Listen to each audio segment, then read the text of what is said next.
We rolling? You got me? All right. So we're back. Episode 3 of the first date story. We found out on episode 2 that young man from episode 1 happens to be yours truly. Yours truly. Grant, is me. It's me. We found out that he gets to the Tory Lanez concert that he wanted to take this young woman to. Okay? He was trying to get in there. Do a little, what I'm saying? It didn't go well. We found out in episode 2, you gotta watch that previous video, that the young man gets there. He doesn't check his email. The concert's been canceled. 2 weeks, 3 weeks, probably maybe even a month more, okay?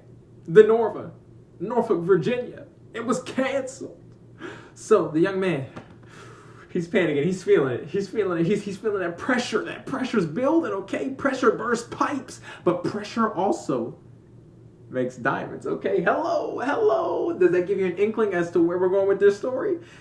He figures it out on the fly. I couldn't believe I figured it out. I come out of there. I'm frantic. She could tell I'm frantic. This is when I knew that this young woman was absolutely incredible, okay?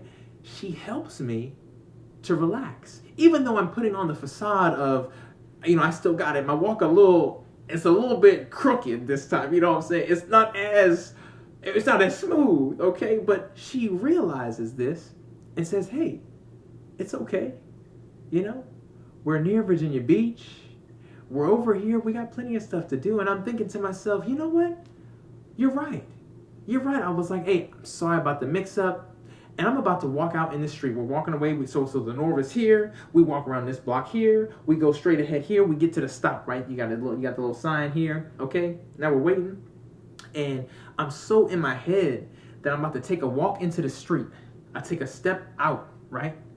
But the light hasn't even switched for pedestrians to cross yet. So I didn't even look left or right like I was supposed to, or I did. And there's this truck, this like big Ford Bronco that's got the big truck tires on this thing. It's lifted off the ground. I think it was like a lime green with the open top. Maybe it was closed top with the white half back on it. And I'm about to step out and boom, she's like, hey, hold up, wait a minute. She saved my life. Boom, truck goes by. That was a close call. So that's when I realized, I was like, okay, I really have to calm down. It is going to be okay.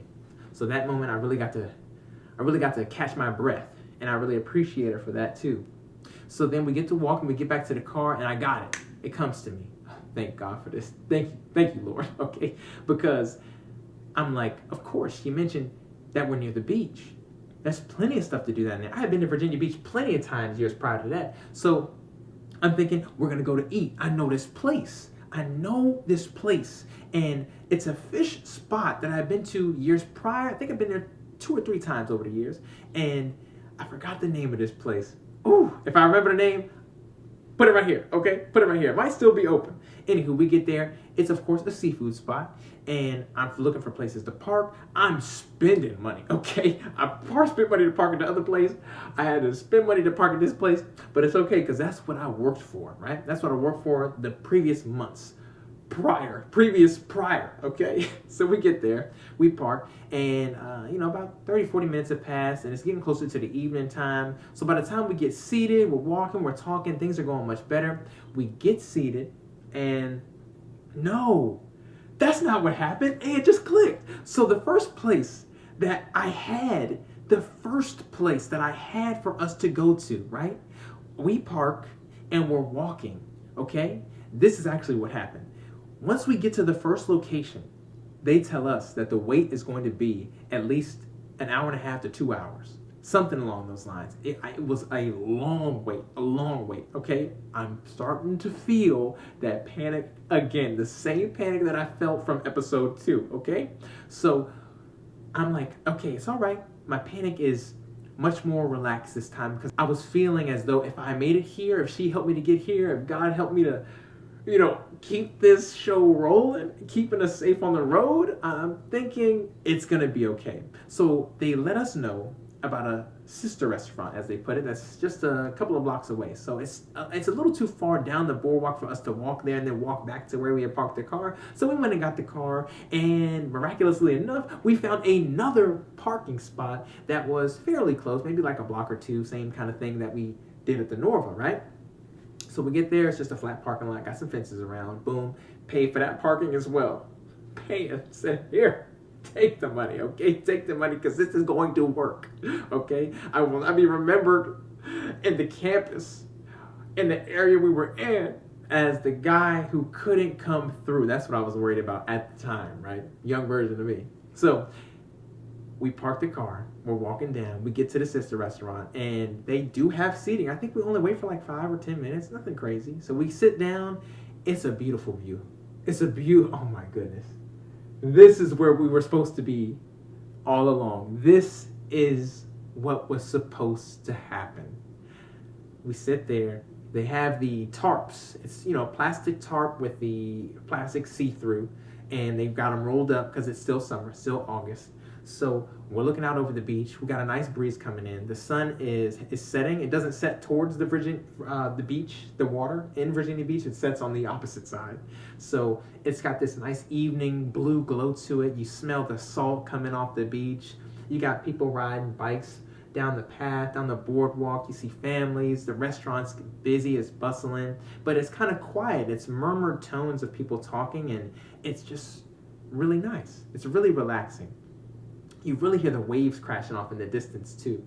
So we're really having a good time. I said, you can order anything you like. She was like, I can order anything. And she said this multiple times. She said this multiple times because I was like, of course you can order anything. Because, you know what I'm saying? Because I've been working hard. At the time I had like $600 in my bank account at the time, right? Because I think I spent all my money on frivolous items to decorate my dorm. Why I did, and I bought wheels for my car that I didn't even have down there at the time. And anywho, this was a different version of myself. I have learned from those financial mistakes at the time, right? Anywho, yep, she orders anything she wants. So she orders something real nice on the menu. And I'm like, that's fine. That's okay. That's good to go, because I prepared for that, right? I wanted to make sure that she had an incredible time, because I wanted to let her know that I cared. I wanted to let her know that I was still interested, and that this young man, myself, I knew she was special. So I said, go for it. Didn't have a worry, didn't have a problem with that at all. She ordered, I believe it was crab, lobster. It was nice, whatever it was, tasted really good. We got an appetizer. I think we got crab dip with the, tortilla chips? Yeah, crab dip tortilla chips. And I believe it was some kind of sandwich. It was either a fish sandwich, might have been a po' boy, but mine was good. She enjoyed hers. We're eating the appetizer, right, when that comes out first. And I take a dip of the chip, trying to be kind of cute, as they say, trying to be kind of rom-com, as they say, right? So I say, here you go. So she gets that, and then she does the same for me. She offers me the chip. I say, thank you. Okay, I eat the chip. So I'm getting the next chip. We're both reaching in while trying to have that conversation across the table, getting to know each other a little more, what happened the previous year, over the summer, blah, blah, blah. And boom, she slaps a chip out of my head. Chip flies off into the floor, and I'm just shocked. I'm shocked. I said, my chip. She looks at me, and we just bust out laughing. That was funny, man. That was so funny. So, anywho, food ends up being great, and we're having much more serious conversations, right? So this is what I really enjoyed. At the time, my beliefs were different than hers, but this is what was beautiful, right? She gave me the time and the opportunity to explain where my mindset was then. And we got into this deep conversation, going back and forth about, hey, where do we see our future? How do we see this panning out for you and I, right? And I brought up some topics that were really important to have. She brought up some topics that were really important to have that conversation about. And then we were like, this has been really nice. It's been really nice. And I see by this time we were sitting at the table, maybe like an hour and a half. Food was great. We were just sitting and talking. So I look out, and it's evening time. That blue has turned into more of a dark blue, more of an indigo, and it's almost night sky fully. So we walk out to the beach, we walk out to the water, walk out to the sand, and you feel it in between your toes. No, We didn't, because I kept my shoes. No, I didn't. I took my shoes off, took the socks off, of course, because you don't want to, get sand inside the shoe. You're going to have that gritty feeling for way too long. So take off the shoes, we're walking down the beach, and we sit down in the sand, and we're not talking, we're not saying anything just yet. Sit down, find a nice spot, and I'm looking out into the distance, and out into the water, and the waves are crashing, and I believe it's a certain kind of algae that glows when it's agitated at the surface of the water or just underneath the surface, something along those lines. And once the wave crashes, the wave glows, and it goes across the whole thing. It was incredible because I had never seen it before. I still haven't seen it again. And I was like, wow, look at that over there. She's like, oh, that's really nice, really nice. So we had the light coming from there. I think the moon and the stars were starting to come out just a little bit. And you can see all the way down the beach with all the glow of all the hotels and the boardwalk with the street lights. People still, bustling town. So it's nice. It's nice. And we get to talking some more about some nice deep topics about where we see ourselves in life and, where we want to go. And it was really beautiful. Incredible first date. Incredible first date. This is the part that I wanted to get to. I thought about breaking episode 3 into episode 3 and 4, but we're here, okay?